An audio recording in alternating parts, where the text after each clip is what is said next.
Mi smo zato, da se ohranja, da se Kras razvija, da se ljudje zaposlujejo, normalno živimo, da ostanemo domači ljudje in tudi Ljubljančani, Italijani, kdorkoli, da pridejo kdorkoli želi, ampak da se ohrani to, kar je naravna in kulturna vrednota tega kraja, da se ne začne oziroma nadaljuje erozija, ki je že nastala na tem področju, se pravi erozija kraške in kulturne in naravne podobe kraške krajine.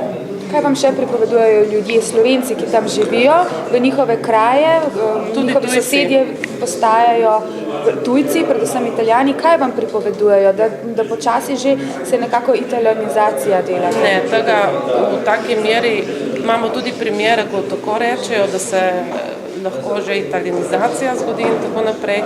Moti jih predvsem nekatere, to, da se strani novo naseljenih ljudi, ki niso slovensko govoreči, ne kaže nobena, kako bi rekla, dobra volja do tega, da bi se učili slovenskega jezika. To ljudi moti, nekatere ljudi moti.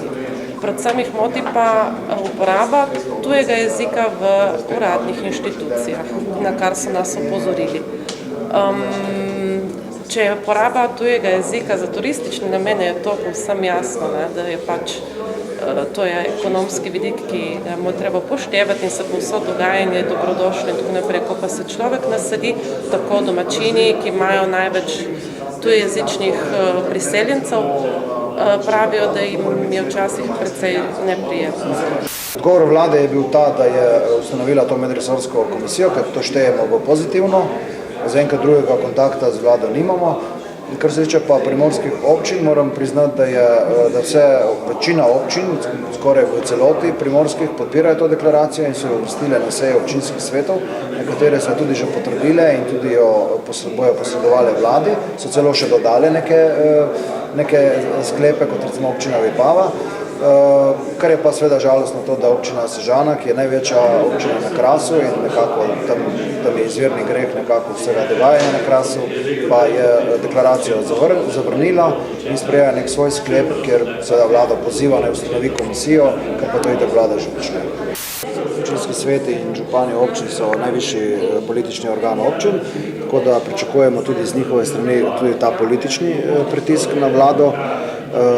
Smo pa se tudi danes v parlamentu sestali z predsednico odbora za zunanjo politiko, gospo Janjo Klesinc, ki je kot predsednica odbora podprla to idejo in pobudo in je pripravljena v naslednjem tednu organizirati sestanek civilne družbe z pristojnimi ministri, da mogoče tudi pač oni povejo njihove vidike, kako se bi recimo te nabor ali pa te ukrepe zaščitne klavzule lahko uveljavilo do 1.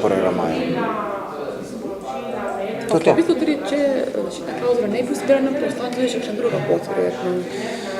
Ja, zdaj verjetno še ta trenutek jo ne vidimo, ampak vsekakor za Kras velja zakon o Kraškem regijskem parku, ki pa na nek način bi ga morali že zdaj nekje verificirati, ali je usklajen tudi z evropskim pravnim redom, kajti na nek način bo posegel tudi v urejanje prostora in tudi mogoče na nek način lahko tudi v diskriminacijo, kajti po vsej verjetnosti bo favoriziral živelj na Krasu, ki bo lahko dokazal, da je aktivno sodeluje v obnavljanju in vzdrževanju kulturne krajine. To pomeni, da verjetno bo moral imeti neka zemljišča, tudi kmetijska in tako dalje.